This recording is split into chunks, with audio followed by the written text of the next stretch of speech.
Sir. हाँ। ये लीजिए सर। मैं जब भी साहब को गुड मॉर्निंग बोलता था ना तो वो बिना जवाब दिए ही चले जाते थे, और आज सुबह सर हमको गुड मॉर्निंग बोल कर गए। पता नहीं कहाँ है सर।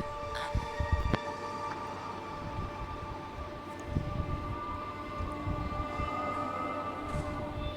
रिश्ता नहीं रखना था तो मुझसे कहा क्यों नहीं? तुम पहले तो इतने डरे हुए कभी नहीं रहते थे। तुम मेरे विजय नहीं हो सकते। बाय।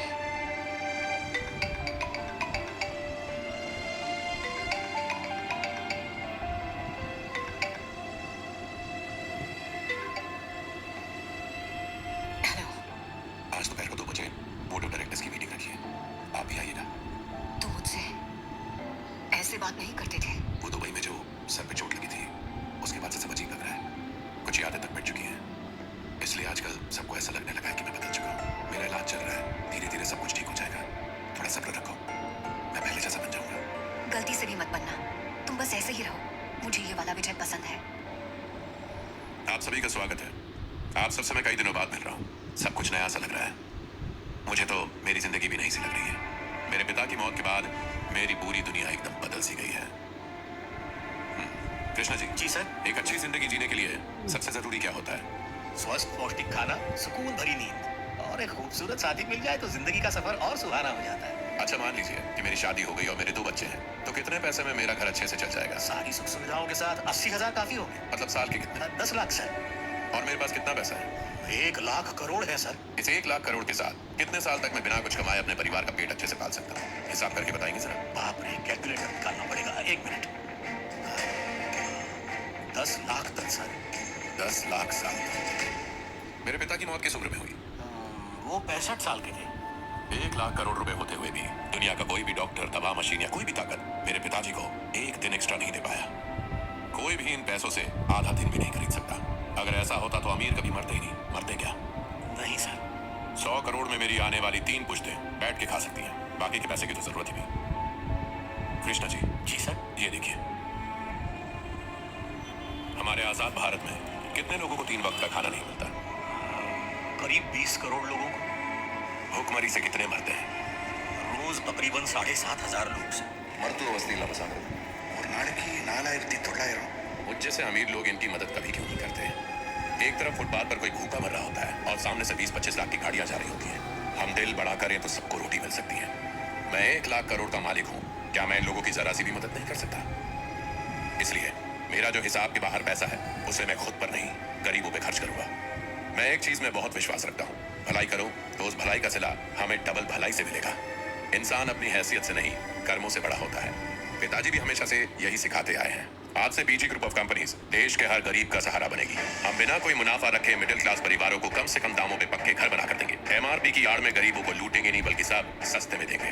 भारत में ना कोई भीख मांगेगा और ना ही भूख से मरेगा। पूरे देश में मुफ्त खाना बांटने का इंतजाम करो। ये सब हम कब शुरू कर सकते हैं? अगले साल तक शुरू कर देंगे सर। आपको जाकर कहीं पुल बनाना है? हाँ? भूखों तक खाना पहुंचाना है। पहले ही बहुत देर हो चुकी है। इस काम में अब और देरी नहीं होनी चाहिए। निजी फायदे के लिए पावर का इस्तेमाल तो करते हैं, अच्छे काम के लिए भी करके देखते हैं। अब खाना बांटना अगले हफ्ते से शुरू कर सकते हैं और बाकी सारे काम अगले महीने से। Thank you. ये सर को क्या हो गया है? कॉस्ट कटिंग की बातें करने वाला दान धर्म की बातें कर रहा है। वो देखो सर, दाएं हाथ से साइन कर रहे हैं। तो हमेशा बाएं हाथ से साइन किया करते थे।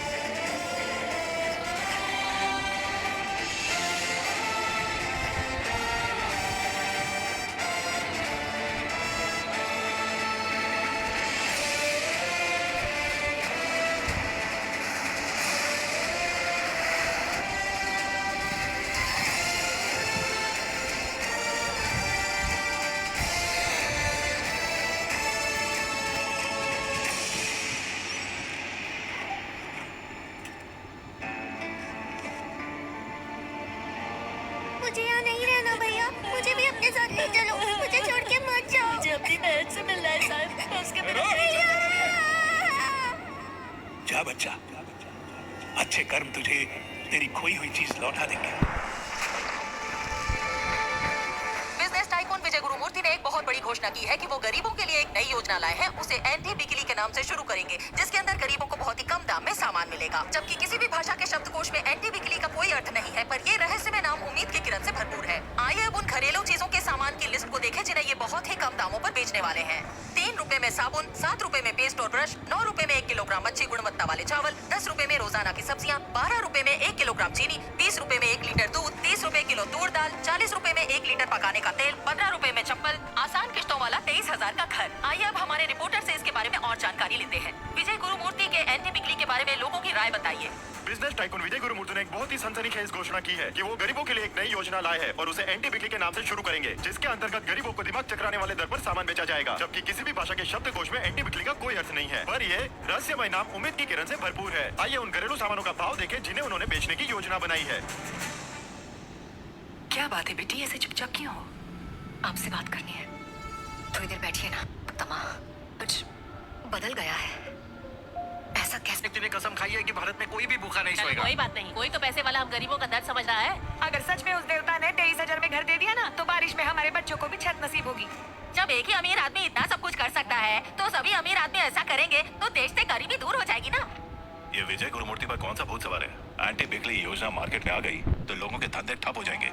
महंगाई ही तो हमारा वो हथियार है जो उन्हें गरीब और हमें अमीर बनाता है। खाना, कपड़ा, दवाइयाँ, अब बस खंबा सस्ता करना बचा है। घर भी सिर्फ 23,000 में देने वाला है। हाय सर, आपने जैसे कहा था उसी हिसाब से हमने कम बजट वाला घर बनाया है। 10x6 का हॉल और 10x6 का बेडरूम है सर। इस घर में एक परिवार आराम से रह सकता है। सर थोड़ा ठीक है, भेज दूंगा। Good morning sir. आपने बताया नहीं कि सेठ जी मिले आए। इनसे पहले आए 3 सेठ भी बाहर बैठे हैं। ओह। पहले की मीटिंग चल रही है। सॉरी, आपको वेट करना पड़ रहा है। बहुत जरूरी मीटिंग में बिजी है। कोई बात नहीं साईं, हम छोटे लोग हैं ना, हमसे कोई बड़े लोग अंदर बैठे होंगे। कुछ ज्यादा ही बड़े हैं।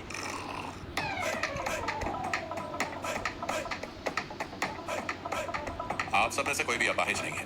काम नहीं मिलता इसलिए भीख मांगते हो, और अब मैं आप सबको काम दूंगा। जानवरों तक को रहने के लिए घर चाहिए होता है। आप तो इंसान हैं, आपके लिए घर का इंतजाम एक सवाल है मेरा, तुम जो दे रहे हो उसे हम क्या समझे? ये घर और नौकरी भी तो तुम भीख में दे रहे हो। हमें कौन सा हुनर है, एक दिन उठा के फेंक दोगे? मेरे होते ऐसा कुछ नहीं होगा। जिसमें जो काबिलियत है उसके हिसाब से काम देंगे। तुम हक का कमाओ। ये सुरसुर बंद करना रे। चूस को चूस के बिना किधर सीखा? चूसिया भिखारी गई का। सारे काम टाइम पे हो जाए। सर 1 मिनट सुनिए सर। अरविंद के भाई का फोन आया था। उसने कहा कि अरविंद शिवा और प्रवीण के साथ दुबई गया था, पर काफी दिनों से उसका फोन नॉट रीचेबल है। शेख ने भी उसे बहुत ढूंढा, पर वो कहीं नहीं मिल रहा है।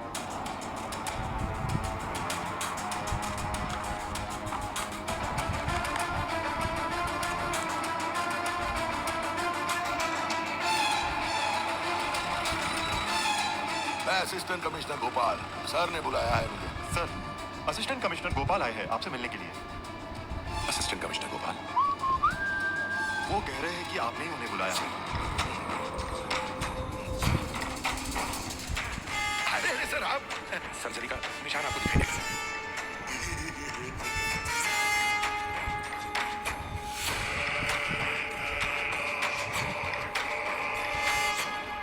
सर नमस्ते, मैं असिस्टेंट कमिश्नर गोपाल यहीं से गुजर रहा था। रास्ते में आपका घर देखा तो मैंने सोचा चलो मिलता चलो। आपका घर तो बिल्कुल महल जैसा लगता है सर। सच में आप जैसे लोग हैं इस जमाने के असली बादशाह। बैठिए। सॉरी सर, मैं झूठ बोलकर अंदर कोई आया। बात नहीं, बैठिए। और आप कैसे हैं सर? शिवा और अरविंद कैसे हैं? सब ठीक है सर। आप? अरे हम जैसे लोग ऊपर वाले की कृपा से कम और आप जैसों की कृपा से ज्यादा ठीक रहते हैं। अब आपकी तबीयत कैसी है सर? अब ठीक है। वो दुबई में एक्सीडेंट हुआ था और एक छोटी सी सर्जरी भी हुई थी। ऊपर से उसी वक्त डैड चल बसे। मेरा दिमाग इस सदमे को झेल नहीं पाया। बहकी बहकी सी बातें करता था जिनका कोई सर पैर नहीं। आपसे भी की थी ना? हाँ की थी ना, जरूरत से ज्यादा बहकी बातें की थी सर। आप घबराए हुए पुलिस स्टेशन आए, कहने लगे मैं विजय नहीं हूँ, मैं सत्या हूँ, और फिर अपनी कहानी सुनाने लगे। आपको पता है एक सत्या असली में है सर, यहाँ बस्ती में ही रहता था। कितना अजीब इत्तेफाक है। सच में? हाँ हाँ, यकीन नहीं होता। जब मुझे नहीं हुआ तो आपको यकीन कैसे हो सकता है? आपने जैसा बताया था सत्या भी एक गरीब खाना बदोश निकला सर। ये एक्सीडेंट से आप अंतर्यामी कैसे बन गए? ऐसा नहीं है, पर पता नहीं मेरे मैं दिमाग आपकी में। चोट देख सकता हूँ सर? जरूर। ढक्कन की तरह बंद किया है। आप तो बोले छोटी सी सर्जरी थी, टांके देख के तो लगता है जैसा पूरा दिमाग ही बदल डाला हो। चलो मुद्दे पे आता हूँ। अपने बैंक से 20 करोड़ लोन के शक्ल में दिलवा दो ना सर। और हाँ, पर्सनल लोन, किसी को शक नहीं होगा। बस आप कह दो तो काम बन जाएगा। सॉरी सर, गलत काम मुझसे नहीं होगा। कोई और मदद है तो बताइए। आप अच्छे पुलिस वाले हैं, बुराई को मत चुनिए, ये रास्ता डुबो देता है। अच्छाई और बुराई का हिसाब बाद में करेंगे। मैं आपके राज को अच्छी तरह से समझ चुका हूँ। विजय गुरुमूर्ति के शरीर में सत्या भिखारी का दिमाग। क्या करे, पैसा चीज ही है, इससे सत्या सर जितना खाओ भूख उतनी बढ़ती जाती है। आपके लापता दोस्तों के मोबाइल बंद पड़े हैं, उन तीनों को कल पुलिस स्टेशन लेकर आओ, या फिर इशारा समझ गए ना? मालिक, विजय गुरुमूर्ति का कारनामा सुना? उसने एक योजना बनाई है, उसका नाम है एंटी बिकली योजना। उसमें वो गरीबों को मुफ्त खाना, सस्ता राशन और सस्ता घर भी देने वाला है। तो गारंटी देना है। मालिक, आप समझ नहीं रहे हैं। अगर उसने पैसा नहीं दिया तो हमारी पार्टी कैसे चलेगी? कल के दिन अगर उसने अपनी पार्टी शुरू की तो हमारा क्या होगा मालिक? लोग उसे ही वोट देंगे, वो तो बन जाएगा हीरो और आप जीरो।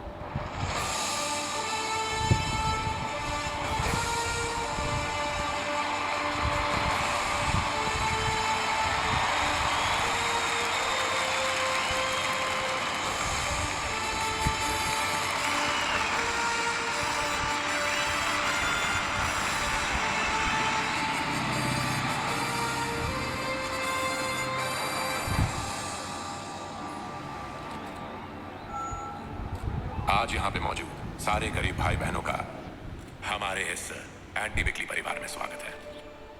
एक अमीर आदमी गरीब को अचानक अपना समझ रहा है, एंटी बिकली कर रहा है। आखिर क्या है ये एंटी बिकली? कौन है ये बिकली? इन सारे सवालों का जवाब आज मैं आपको दूंगा। बिकली, बिकली नाम मैंने उन लोगों का रखा है जो धन की लालच में दूसरों का फायदा उठाते हैं। अब कौन होते हैं ये लालच में अंधे लोग? इन्हें कैसे पहचाने? और क्यों मैं इन लोगों को बिकली कह रहा हूं, लालची इंसान नहीं? ये सोचने वाली बात है। वजह यह है कि इस शब्द का मतलब आपको किसी शब्दकोश में नहीं मिलेगा। उन्हें चोर, बेईमान ऐसे नाम भी दे सकता था, पर ये घिस चुके हैं। इनका अब असर ही खत्म हो चुका है। उल्टा ये उन्हें उनकी तारीफ लगती है। उनके लिए एक नया नाम चाहिए, बिकली। जो भी इनके खिलाफ खड़ा होगा कहलाएगा एंटी बिकली। एंटी बिकली एक जंग है, जैसी आतंकवाद के खिलाफ होती है, हिंसा के खिलाफ होती है। ये इंसाफ और हक मांगने की जंग है। दुनिया में कितना कुछ बदल गया है, लेकिन गरीबी जहां थी वही है।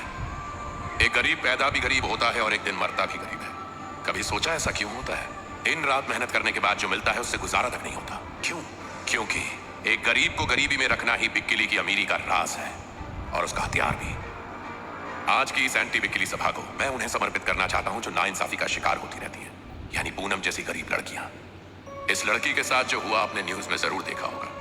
ये सिर्फ इसकी नहीं, उन सभी गरीब लड़कियों की कहानी है जिन्हें पेट पालने के लिए जिस्म बेचने पे मजबूर किया गया और नहीं तो रेप करके मार दिया गया। हर रोज इस दुनिया में ऐसी कितनी बेटियां इन हालातों का सामना करके दम तोड़ देती होंगी। इस तरह के हालात पैदा कौन करता है? वो लोग जो अपनी जरूरत से ज्यादा पैसा दबा के बैठे हैं, यानी मुझ जैसे लोग गरीबी को बढ़ाते हैं। इस दुनिया के जो 1% रईस लोग हैं, वही इस गरीबी की असली वजह है। एक और बात सुनिए, हर अमीर आदमी बिकली नहीं होता। जो व्यक्ति अपनी जेब भरने के लिए किसी और की गरीबी और मजबूरी का फायदा उठाए तो वो है असली बिकली। मिसाल के तौर पे जब लोग कोरोना से जूझ रहे थे, जिन लोगों ने ऑक्सीजन के दाम बढ़ाए, मास्क के, अस्पताल के, इलाज के, दवाइयों के डर के नाम पे कमाने वाले, वो थे बिकली। अपने दोस्त या रिश्तेदार के मुश्किल वक्त में उसकी चीजों को मदद के नाम पे कोड़ियों के भाव खरीदने वाला है एक बिकली। बीमार पति की बेचारी परेशान पत्नियों का, मरते बाप की मजबूर बेटियों का, बच्चों का इलाज के पैसे मांगने वाली लाचार माओं का मदद के बदले जो लोग शोषण करते हैं, वो है बिकली। கருப்பு பணத்தை சேர்த்து வச்சு கோயிலுக்கு காணிக்க கொடுத்து கடவுளையே ஏமாத்துறான் பார், அவனும் ஒரு बिकली।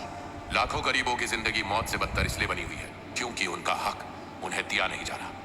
गरीबी उन पे थोपी जा रही है। आज से गरीबों का पैसा खा के उनका आराम छीन के आलीशान जिंदगी जीने वाले को बिकली कहेंगे। இப்போ ஆன்டி பிக்லி வந்துருச்சு। இனிமே பசியால யாரும் கஷ்டப்பட வேண்டாம்। எல்லா ஊர்லயும் மிக குறைந்த விலையில ஆன்டி பிக்லி மளிகை பொருட்கள் கிடைக்கும்। एंटी बिकली में आपको मिलेगा बढ़िया राशन, रहने का घर, अच्छे कपड़े, साबुन, तेल, जूते, चप्पल, स्कूल की किताबें और हर इलाज की सारी दवाइयाँ, और ये सब टॉप क्वालिटी का होगा। एंटी बिकली का एक ही लक्ष्य है, दुनिया से भुखमरी और गरीबी को दूर करना। अब से कोई अमीर गरीब को रौंद नहीं पाएगा, क्योंकि अब तक गरीब बेसहारा था, पर अब उनके पास बचने का कवच है एंटी बिकली।